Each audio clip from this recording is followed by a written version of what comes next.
Hi. Welcome to the podcast.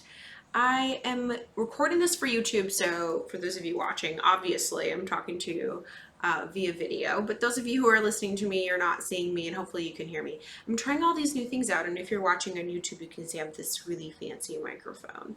And my phone, I've always just recorded by holding my phone up to my face and talking into it, which is really lovely. However, it picks up all the background noise. And so I'm just trying all these different things. I'm trying to produce good product for you guys.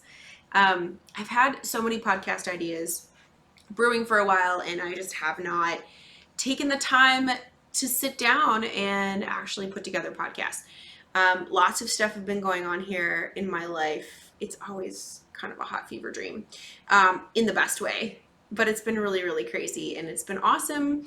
But it's kind of been a situation of trying to figure out where to focus my time and where to focus my energy based on the resources I have and the things I'm trying to build. So I'm building the Kristen Experience, which is my membership site that's launched. That's really exciting. So if you're interested in having me, Kristen, your coach, with you all the time, that's a really awesome program that I'm so excited. It's been my passion, and I've been building it very slowly. Again, one of those things where I've had to prioritize the things that I'm launching in order of importance as far as meeting the needs that I have. And the membership and the group coaching programs that I put together, they've all kind of been birthed around the same time. But this membership program is my baby, and I'm so excited about it. So if you love all things Kristen and you love the things that I've taught, especially here on the podcast, then you're going to love the Kristen Experience, because it's all of me in one place. So it's a subscription program. It's $99 a month to start.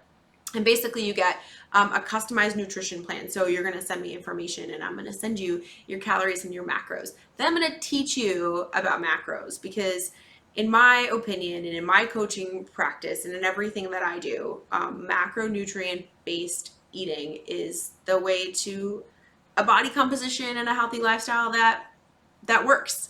And so if you're here to get coaching on keto or paleo or vegan or plant-based, vegetarianism, all of those things, I can sort of coach under those guidelines, but ultimately it's going to be really tough, because I simply believe in the power of balancing your calories, balancing your macros according to your goals, and it just works. It's science. So you will get a calorie plan, a macronutrient plan, and then you're going to get all the stuff that I do, which is mindset coaching, which is teaching you about who you are, self-love, the book club, all of the things that I love and that I teach, my personality, workouts. There's going to be a workout library. Right now, it's just PDFs and photos you can put on your phone, which are awesome. Photos on your phone of a workout. So when you're in the gym, you can just open your camera roll and have a workout list right there for you. Or if you're at home, you can do them as well by printing them or looking at them. So, but they will be a workout library. My podcast will be put there as well, so you can get access to that. So everything that I do, motivation mantras, recipes, hacks, all that stuff. So that has been birthed, and I'm so proud of it. It's so exciting. So that's launched. And then the group programs that I do, I'm wrapping one up here at Thanksgiving and starting another holiday season one. And then after the first of the year, for everyone who wants to start out with 2022, not just with New Year's resolutions, but who are willing to say 2022, I'm not going to quit midway. I'm not going to quit in February. I'm committing to an entire year of showing up for myself. Because guess what? That turns into an entire lifetime of showing up for yourself. And it starts with making a commitment and starting on day one. And so I'm really excited about that. So if you're interested in that, reach out to me as well. This is turning into a commercial, which I guess it's my podcast. I get to do that. Anyway, so those programs, it's just my heart and my soul. Everything that I get to do lights me up so much. Also, the boot camp, as you can see, if you're watching, I'm wearing my Miami Beach boot camp t-shirt. The boot camp, I'm looking out my window right now at the ocean. What is my life, you guys? I used to live in Minnesota, and now I just turned my gaze from my camera and I'm looking at waves crashing onto an ocean, onto a beach. I'm looking at 64th Street Beach, and the lifeguard stand where Miami Beach Boot Camp was born, and where there are classes there 7 days a week. And now I have enough coaches where I don't ever have to coach there. Every single class is covered by an amazing, amazing, talented terrific coach. And now I'm going down to 21st Street Beach starting this coming week to start classes there Monday, Wednesday, Friday, and Saturday to start location number 2 for our Miami Beach Boot Camp, which is so exciting because they're great workouts, if I do say so myself. And they're all donation based because it's public property, so it can't charge, but it's beautiful because people can just show up and experience the sunrise on the beach and move their bodies. The end. So the workouts are amazing. Our community is amazing. Right here at 64th, we have a lot of people who come every day. And I expect to cultivate a community like that as well at 21st, but also 21st Street is closer to South Beach. And so like the W Hotel and the One Hotel are right there. So more tourists, more people who are in town for just a weekend in Miami Beach will get to have the experience of working out on the beach while they're in town.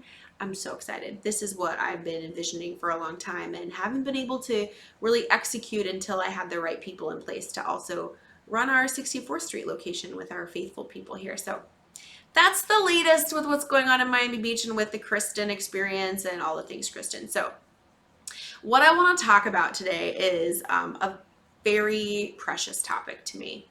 And some of you who've not listened to the podcast before may not have context right off the bat. So I'm going to give you a little bit of context, and this might be a review for some of you who've been faithful podcast listeners. But my story that I've shared here and the story of my life is that I was raised in a very religious home.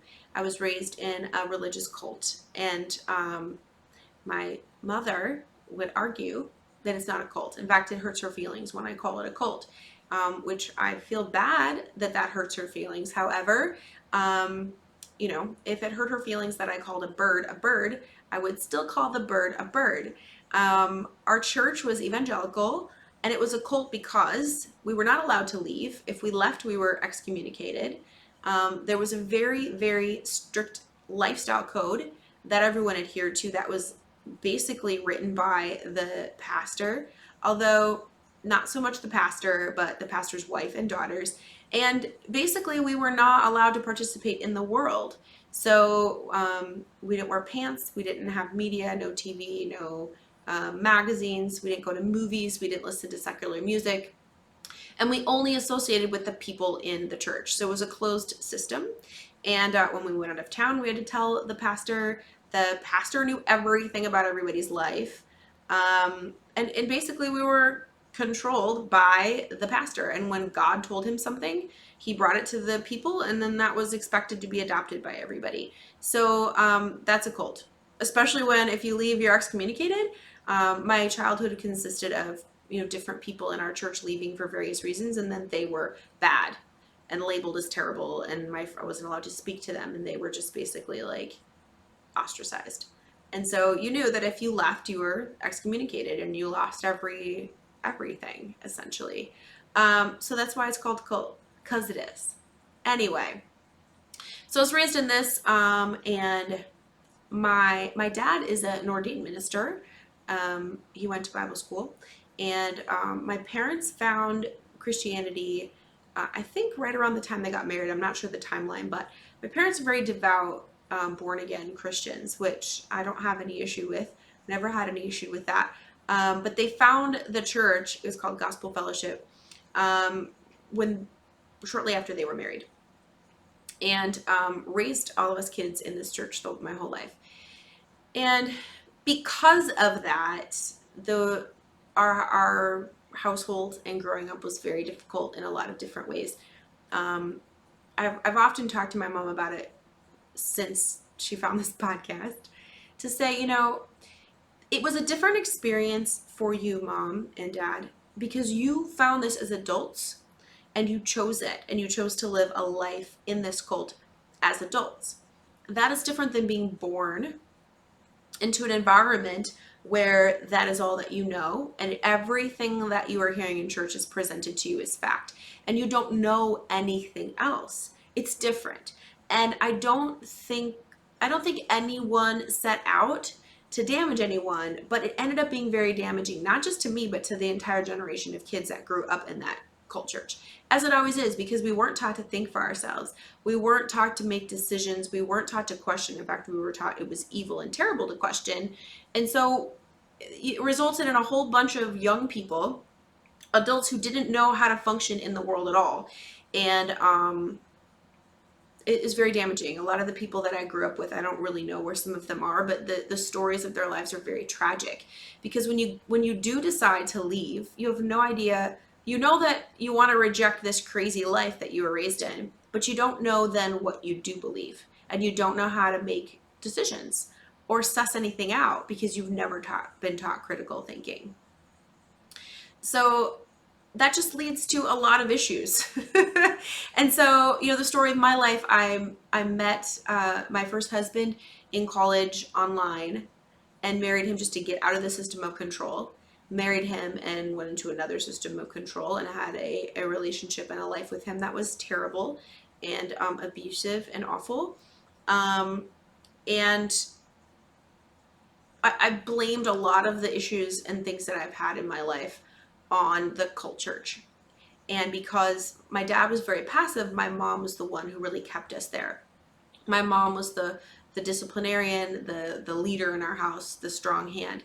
And so I've talked a lot about the pain and the anguish that I've had in my life and the things I've had to get over, and a very difficult relationship with my mom.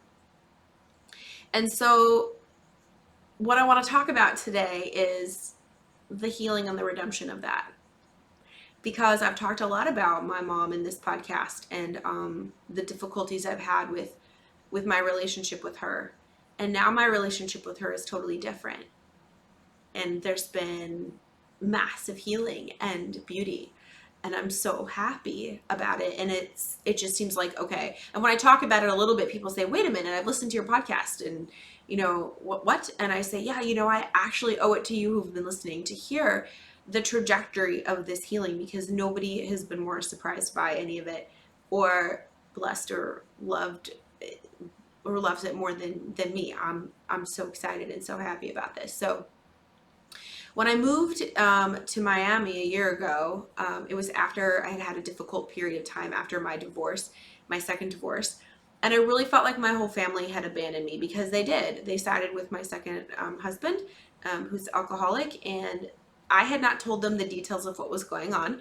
And so when I finally decided to leave that relationship because it was dangerous to me and it was dysfunctional and my husband needed help and he wasn't going to get it if I stayed, my family was surprised because I never shared anything with them, which was my mistake.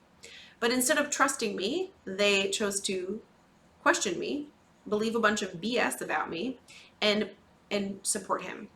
And I was very, very, very, very, very hurt by that.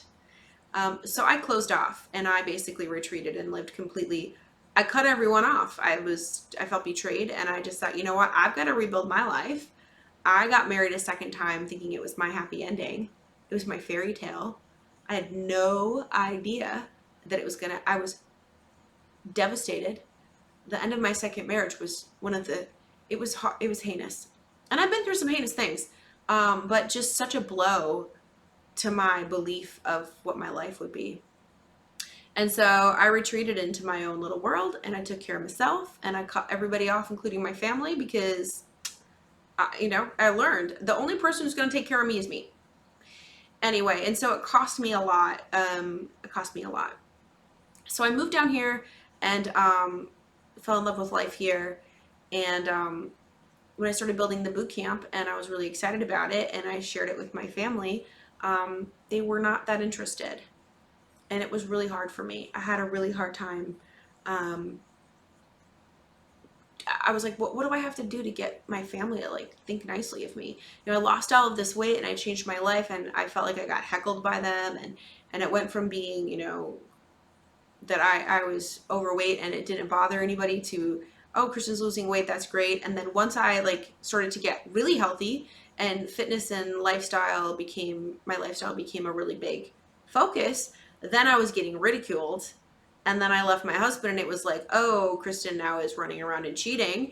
And then I moved to Florida, and it's like, oh, Kristen's too good for us. And then Kristen's running beach boot camp, and oh, now all she does is run around on the beach and parade herself on the ocean. And I was like, what do I have to do to get anybody in my family to see me as like a non-threatening person? I just wanted them to be proud of me. And last winter, I had told my family, I was like, I'm building this boot camp and we did this photo shoot and it was so exciting. And I showed it to my family and they were very not impressed and it hurt my feelings.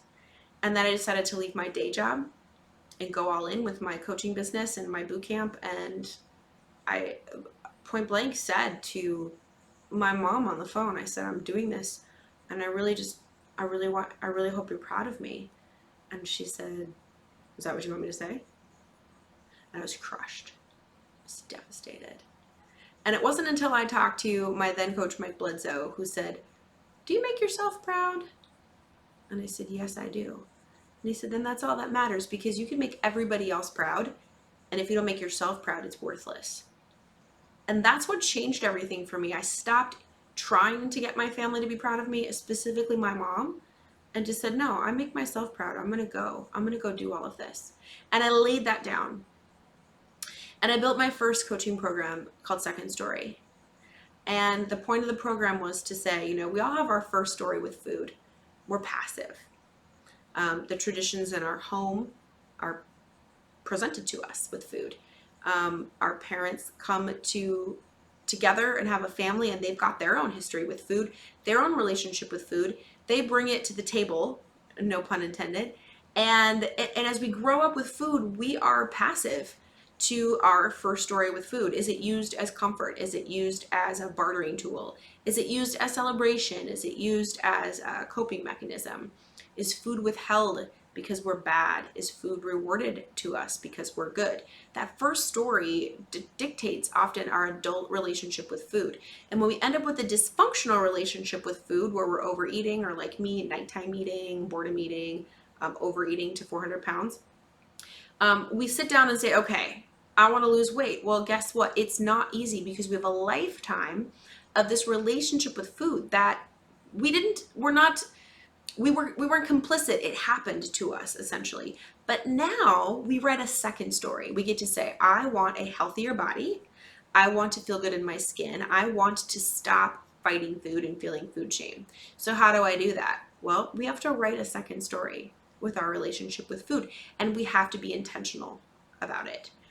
And so I started this program, The Second Story, and I started talking to people. I want to help you write your second story with food. And my mom reached out to me and said, will you coach me? And I thought to myself, no,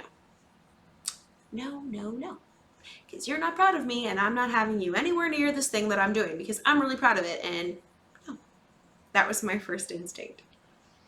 And then she asked me again, and I thought about it a lot. And I thought, well, it'll be a chance for me to talk to my mom, not as my mom, but as a client. So I told her, I said, yeah, you can be in my program, and no, you're not going to pay me for it. But I'm going to be your coach. I'm going to call you Barb, and I'm going to be hard on you, and I'm going to coach you like I would coach anyone else. But yes, I'd love to have you. And so this makes me so emotional. So this program called Second Story, writing your second story about food, ended up being me writing my second story with my relationship with my mom.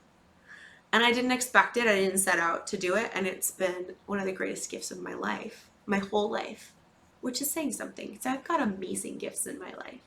So we started out the program, and part of the program is about learning how to love yourself, because no one has ever hated themselves into a better life.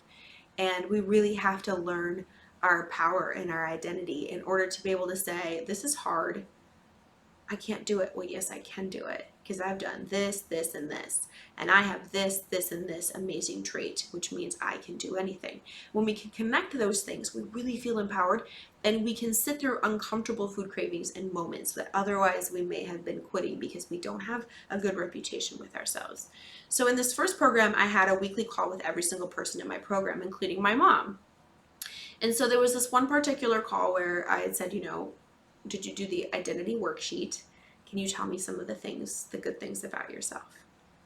And my mom had a really hard time listing anything nice about herself. And it hit me so hard. My mom's got amazing traits. My mom and I have a story. There's been lots of hurts and all these different things in my 43 years. But my mom is a beautiful soul. My mom has amazing traits. My mom is really smart, really strong, really determined. My mom is an amazing person. And I've spent so much time with this angst from the past that I haven't focused on all of the amazing traits that my beautiful, amazing mother has. And she couldn't even list them. I said, Mom, can't you come up with anything? She's like, no, I just don't think there's anything that great about me. And it broke my heart so hard. I was on a walk. I was in Washington, D.C. visiting my friend. And I was on a walk doing my call with her. And I remember the street. I remember everything I was seeing when it just hit me like a ton of bricks. Like, my mommy doesn't see her own beauty. And I haven't helped her see her own beauty.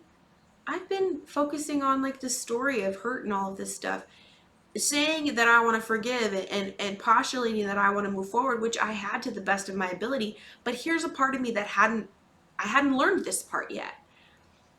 So I started telling her some of the things that I knew about her. I'm like, Mom, I was there. You made sure we had food on the table. We had nothing growing up. Like, my parents had such a hard time financially. My dad worked all the time, lived hand to mouth.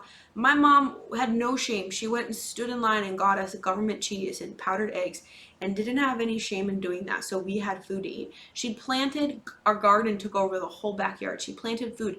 In the hot summer, she canned food, and so we'd have food in the wintertime to eat. This is like old school 1900 stuff we did in the 80s because we didn't know if we were going to eat because my dad's business dried up in the wintertime.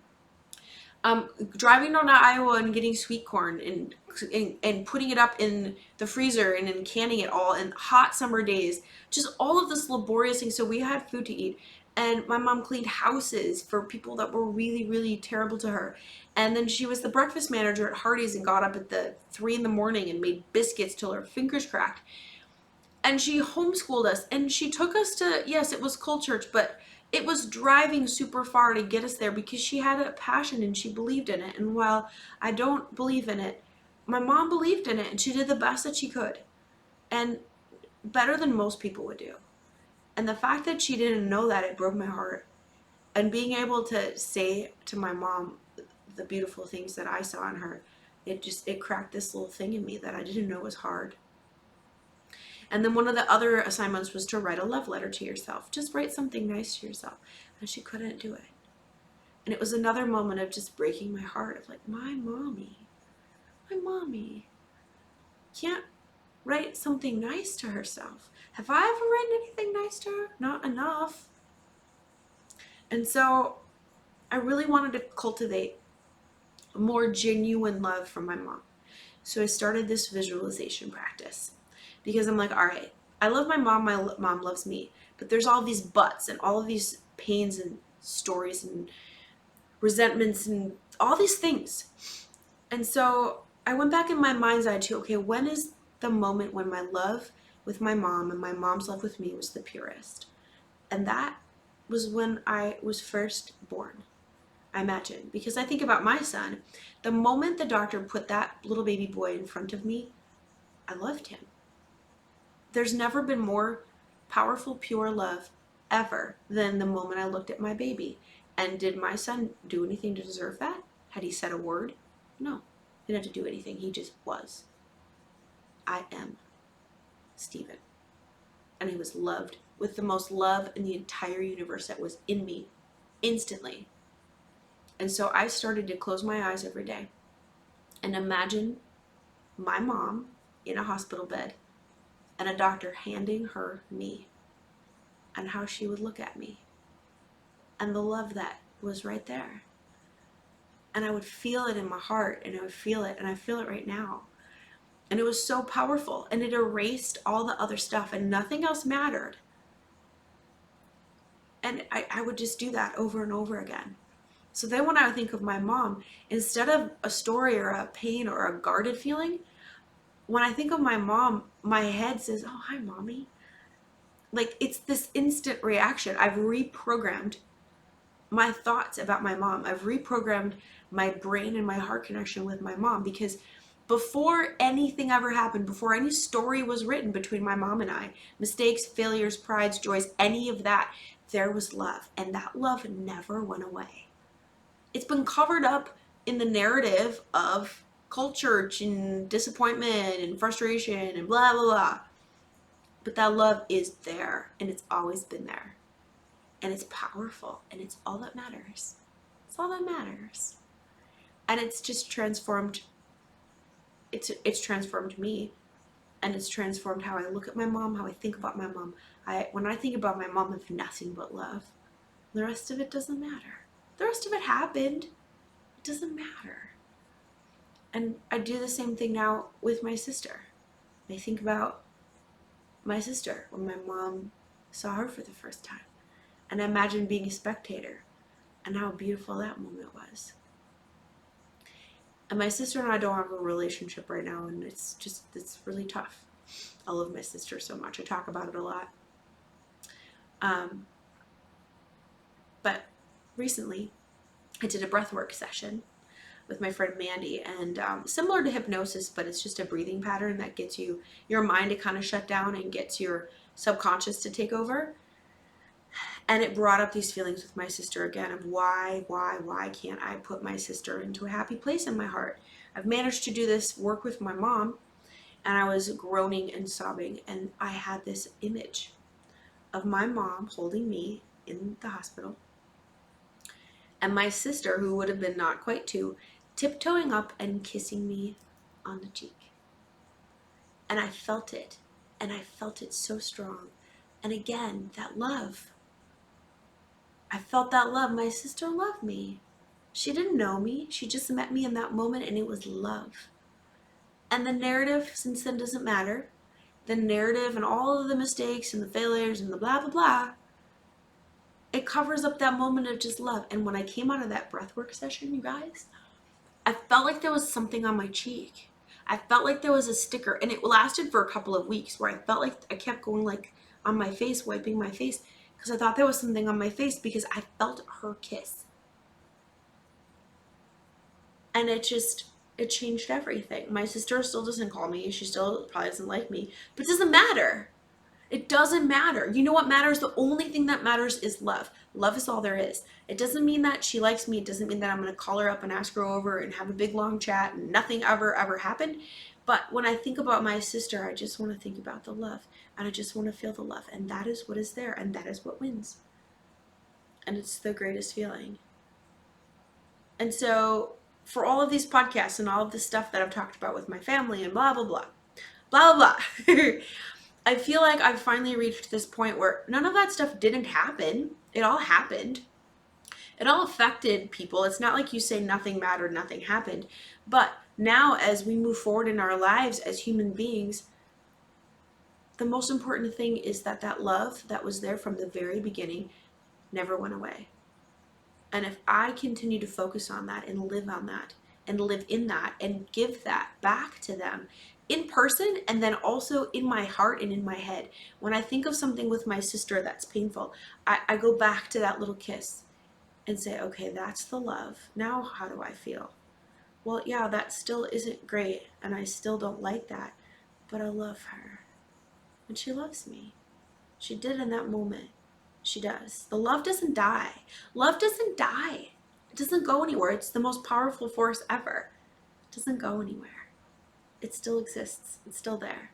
So I'm just so grateful for the transformation, the second story of me and my mom. And I saw my parents recently for dinner when I was in Minnesota, and just sitting there chatting with them, and it was such a different feeling to sit with them. I was looking at my mom, and I was full of love. I wanted to love on her. I wanted to engage with her. I didn't have walls up. I sat next to my dad, and I wanted to touch him, and I wanted to engage with him.